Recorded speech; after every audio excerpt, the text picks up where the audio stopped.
घर का बंटवारा। अरे विनोद, तूने हलवाई को सारा सामान तो दे दिया है ना? अक्षय की शादी में कोई कमी नहीं रहनी चाहिए। आखिर सबसे छोटा भाई है तुम सबका। हाँ माँ, आप चिंता मत करो, मैं पूरा ध्यान रखूंगा। मंगल बेटा, तूने तो कहा था कि फूल का ऑर्डर दे दिया है, यहाँ तो फूल पहुँचे ही नहीं। अब क्या बहू की विदाई के बाद फूल आएंगे?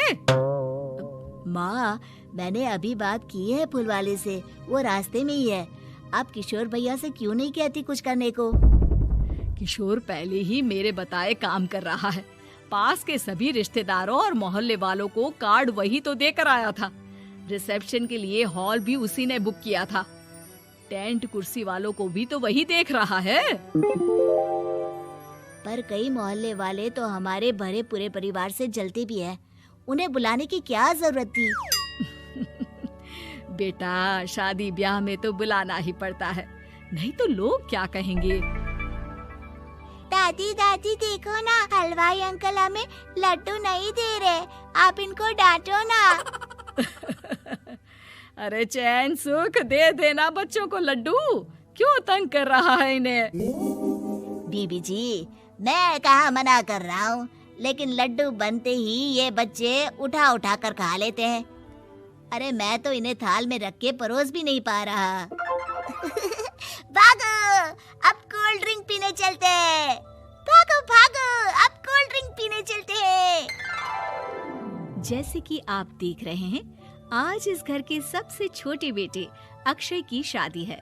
घर में बहुत चहल पहल है।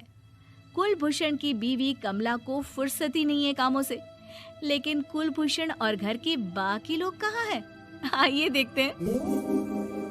अजी, आप यहाँ आराम से बैठकर गाने सुन रहे हो और घर में अभी तक इतने काम बचे हैं करने को। अरे भाई, मेरे सबसे छोटे बेटे की शादी है, इसके बाद तो मैं अब चिंता मुक्त हो ही जाऊंगा।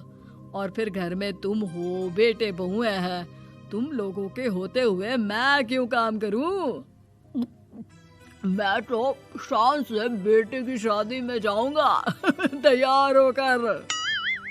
अरे ठीक है, अब आप आराम ही कीजिए। एक बार अभिषेक की बीवी आ जाए, फिर मैं भी आराम करूंगी और मेरी चारों बहुएं पूरे घर की जिम्मेदारियां संभाल लेगी। इतना कहकर कमला वापस अपने काम में लग जाती है। बेटा भी, तू अब तक तैयार नहीं हुआ? किससे बात कर रहा है फोन पर? तैयार कैसे हूँ? सैलून जाने से तो आपने मना किया है, क्योंकि मुझे हल्दी लग चुकी है। भाभीयों को देखो, सुबह से पार्लर में है। अक्षय की शादी हो जाती है और नंदिता बहू बनकर घर आ जाती है, लेकिन इस घर की खुशियों को मानो किसी की नजर लग गई थी। नंदिता के आने के बाद आए दिन घर की शांति भंग होती रहती।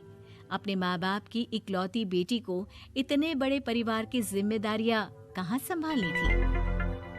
अभी देखो ना, मेरे हाथों की मेहंदी भी अभी नहीं उतरी है और तुम्हारी मम्मी ने मुझे घर के कामों में लगा दिया। मैंने सोचा था कि घर की सबसे छोटी बहू होने के कारण मुझे सब पलकों पर बिठा के रखेंगे, पर यहाँ तो पलक झपकने की भी फुर्सत नहीं मिलती। देखो नंदू, शादी के पहले ही मेरे घर वालों ने तुम्हें और तुम्हारे पेरेंट्स को बता दिया था कि मैं जॉइंट फैमिली में रहता हूँ, तो फिर अब ये शिकायत क्यों?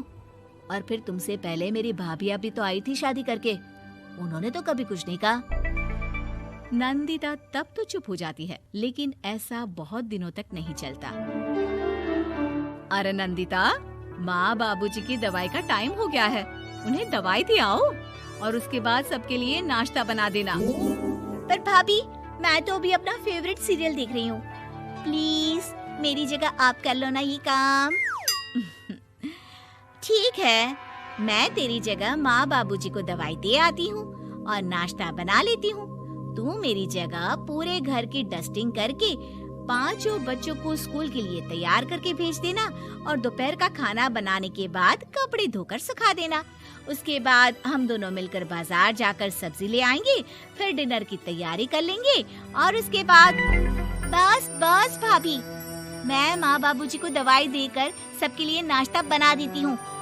हे भगवान, ये कहाँ लाकर फंसा दिया मुझे।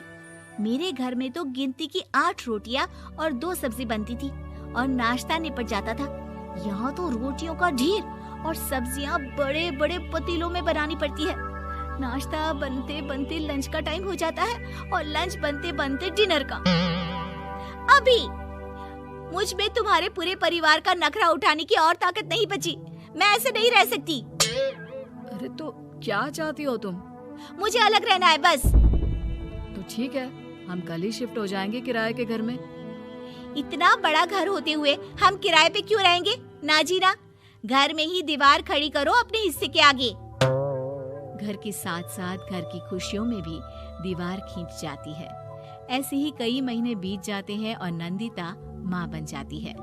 बच्चे के आने से अभिषेक के कंधों पर खर्चों का बोझ आ पड़ता है।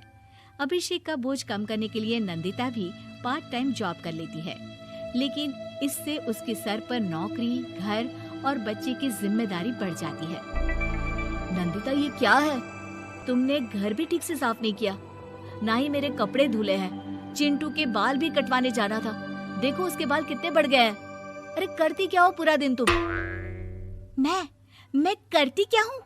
तुम्हारा नाश्ता और लंच बनाने के बाद चिंटू को डे केयर सेंटर पर छोड़कर आती हूँ, फिर खुद ऑफिस जाती हूँ। पूरा दिन काम करके आने के बाद बिना आराम किए बाजार से सब्जियाँ लेकर आती हूँ, घर आकर खाना बनाती हूँ, चिंटू को देखती हूँ, और क्या करूँ मैं?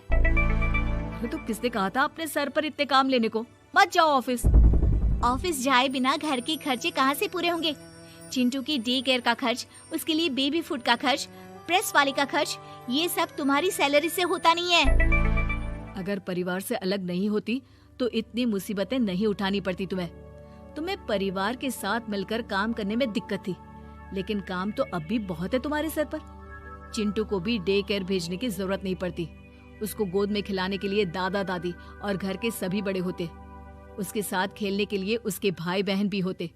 मेरे तीनों बड़े भाइयों के बच्चे भी बड़े हुए हैं, लेकिन बिना महंगा बेबी फूड खाए, क्योंकि मेरी माँ और भाभियाँ बहुत अच्छे से जानती है कि बच्चे को क्या खिलाना चाहिए।